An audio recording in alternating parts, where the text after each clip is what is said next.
ఇంకొక వచ్చిన, తండ్రి కుమార పరిశుద్ధాత్ముడు వేరు వేరు అయితే క్రీస్తు తండ్రికి కుమారుడు మరియు పరిశుద్ధాత్మ ఎవరిని మేము గ్రహించాలి? తండ్రి కుమార పరిశుద్ధాత్ముడు వేరు వేరు అయితే క్రీస్తు తండ్రికి కుమారుడు మరి పరిశుద్ధాత్ముడు ఎవరని మేము గ్రహించాలి? క్రీస్తు ద్వారా వచ్చినవాడా, తండ్రి నుండి వచ్చినవాడా?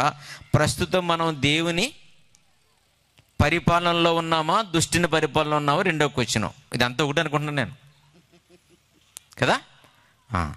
కనుక తండ్రి కుమార పరిశుద్ధాత్మ వేరు వేరైతే క్రీస్తు తండ్రికి కుమారుడు మరి పరిశుద్ధాత్ముడు ఎవరని మేము గ్రహించాలి? పరిశుద్ధాత్ముడు కూడా తండ్రికి కుమారుడే. యేసుప్రభు తండ్రికి కుమారుడే, పరిశుద్ధాత్ముడు తండ్రికి కుమారుడే.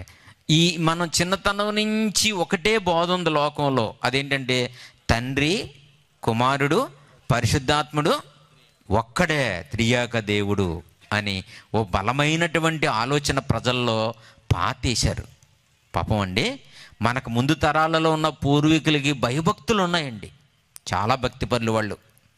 మన ముందు తరాల్లో ఉన్న సేవకులు ఎలాంటి వాళ్ళమ్మా? చాలా చాలా విశ్వాసులు, చాలా భక్తిపరులు అండి. వాళ్ళంత ప్రేమ గల వాళ్ళు ఎవరు లేరండి పాపం. మన ముందు తరాల్లో ఉన్న చాలా మంచి సేవకులు ఉండేవారు. వాళ్ళకి మంచి భక్తి ఉంది కానీ పాపం వాక్యం తెలియదండి పాపం. వాళ్ళకి ఏం తెలీదు? మంచి భక్తి ఉంది కానీ వాక్యం తెలియదు పాపం. అందుకే చిన్న చిన్న కథలు చెప్పి సువార్తలు ప్రకటించేవారు కదా. ఇప్పుడు తరానికి వాక్యం ఉంది కానీ ఏమి లేదు, భక్తి లేదు, భయం లేదు అసలు కదా. అలాంటి చిన్న చిన్న మాటలు విని ముగ్గురు ఒకటే అనుకుంటూ ఉంటాం. యేసుప్రభు వారు వేరు, పరిశుద్ధాత్ముడు వేరు, తండ్రి వేరు, ముగ్గురు వేరు వేరు కదా.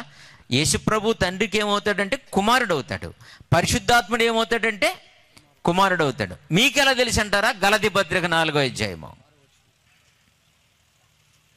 తీసి చూడండి. గలతీలకు రాసిన పత్రిక 4వ అధ్యాయం 4 నుంచి 6 వచనాల వరకు చదివితే మీకు అర్థమవుతుంది. బాగా తీయండి, తొందరగా దొరకదు. ఎప్పుడో కొన్న బైబిళ్ళు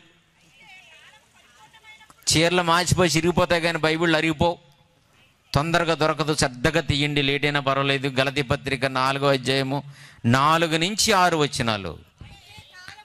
అయితే కాలము పరిపూర్ణమైనప్పుడు దేవుడు తన కుమారుణ్ణి పంపించాడంట.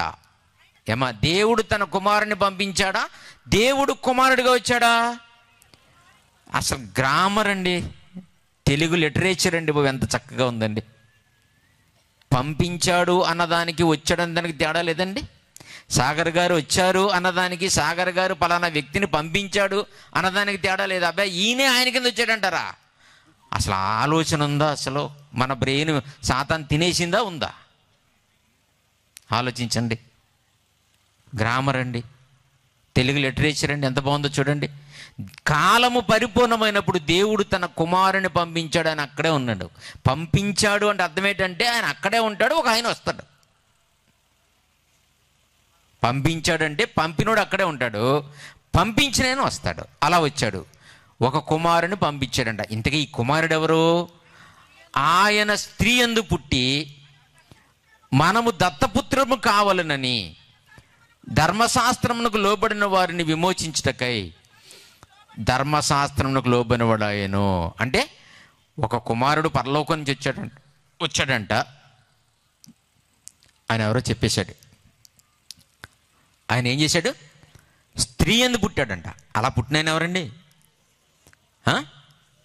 యేసుక్రీస్తు ప్రభు. ఆయన స్త్రీ యందు పుట్టాడంట. ఇది చాలామంది ప్రింటింగ్ మిస్టేక్ అంటారు. ప్రింటింగ్ మిస్టేక్స్ లేవు బైబిల్లో, లేవు.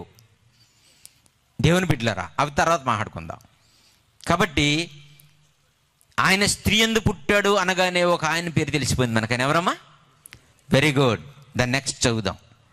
ఒక ఆయన స్త్రీ యందు పుట్టేశాడు, అయిపోయింది. Very good, very good. మరియు మీరు కుమారులై ఉన్నందున నాయన తండ్రి అని మొరపెట్టు తన కుమారుని యొక్క ఆత్మను దేవుడు మన హృదయములోనికి పంపాను. ఇక్కడ ఎక్స్ప్లెయిన్ చేయడం చేత కాకపోయిందండి. ఇక్కడ ఎక్స్ప్లెయిన్ చేయడం తప్పు. చాలామంది తమ్ముళ్ళు కొంతమంది చెప్పుండొచ్చు మీకు. ఏమా, ఒక కుమారుణ్ణేమో స్త్రీ యందు పుట్టించాడంట, ఒక కుమారుణ్ణేమో మన హృదయంలోనికి పంపించాడంట. మన మధ్యకు ఒక ఆయన వచ్చాడు, మన హృదయంలోకి ఒక ఆయన వచ్చాడు. Very good. ఎంత గొప్ప ఎక్స్ప్లెనేషన్ అండి, ఎంత బాగా క్లారిటీ చేశాడు చూడండి.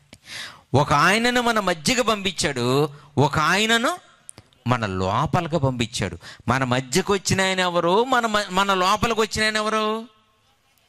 మన మధ్యకు వచ్చిన ఆయనేమో యేసు ప్రభు, మన లోపలికి వచ్చిన ఆయనేమో పరిశుద్ధాత్మ దేవుడు. ఆయనను కుమారుడని ఉంది, ఈయనను కుమారుడని ఉంది. ఇప్పుడు చెప్పండి, పరిశుద్ధాత్ముడు దేవునికి కుమారుడా కాదా? మాట్లాడలేదటమ్మా, కుమారుడే. ఒక ఆయన స్త్రీ యందు పుట్టి ధర్మశాస్త్రములకు లోబడిన వాడిని విడిపించడానికి ధర్మశాస్త్రములకు లోబడిన వాడు ఆయన యేసు ప్రభు. ఇంకొక ఆయన, మరియు మనము కుమారులైనందున నాయన తండ్రి అని మొరపెట్టు, తన కుమారుని యొక్క ఆత్మను, శరీరం వితౌట్ ఫ్లెష్, మాంసం లేకుండా, శరీరం లేకుండా ఒక కుమారుని మనలోనికి పంపించాడు. పేతురు గారు రాసిన మొదటి పత్రిక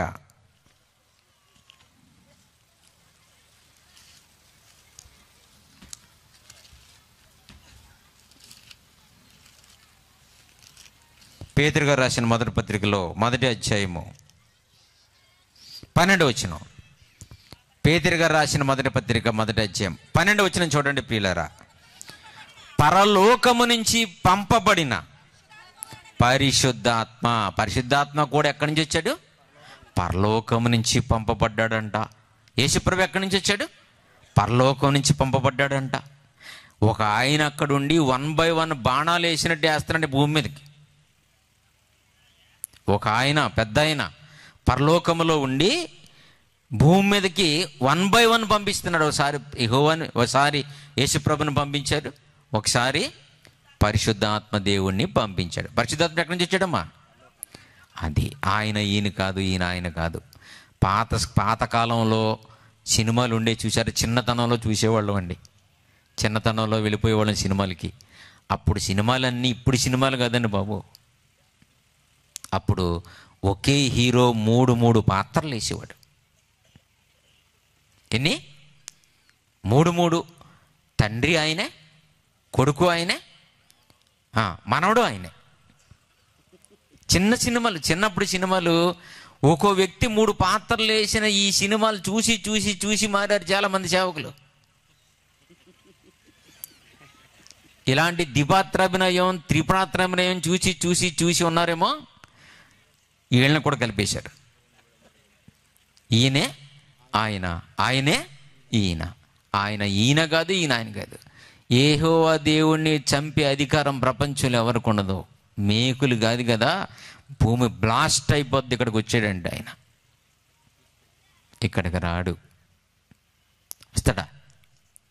తిమోతికి రాసిన మొదటి పత్రిక 6వ అధ్యాయము.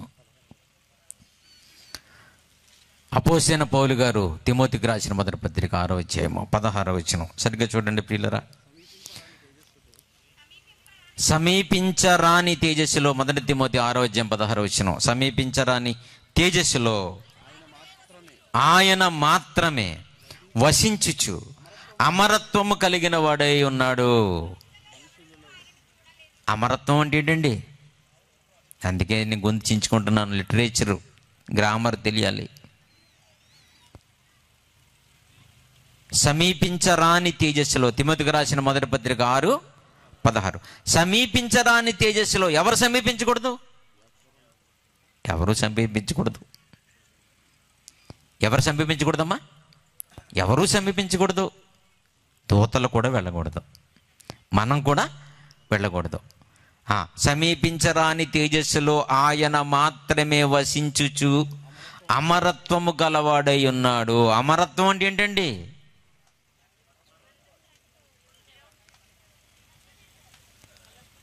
మరి ఎలా చెప్తారు మీరు వాక్యం? ఇవన్నీ తెలుసుకోవాలి చక్కగా. అమరత్వం అంటే మరణం లేకపోవడం, చావు లేకపోవడం. అమరత్వం అంటే ఏంటి? చావు లేకపోవడం. యెహోవా దేవుడికి మరణం లేదు. మరి శిలువ మీద చనిపోయింది ఎవరు అంటారు? ఆయనకంటే ఆయనకి మరణం లేదని వాళ్ళే చెప్పేశారు. ఆయన అమరుడు, మృత్యుం తెలియనివాడు. చావు లేనివాడు యెహోవా దేవుడు. అలాంటి ఆయన శిలువ మీద ఎందుకు చనిపోతాడు? ఆయనకి శరీరం లేదు, ఆయన ఆత్మ. వింటున్నారా? కాబట్టి ఆయన వేరు ఈయన వేరు. సమీపించరాని తేజస్సులో ఆయన మాత్రమే వసించి అమరత్వం గలవాడై ఉన్నాడు. సమీపించకూడదు. విన్నారమ్మా?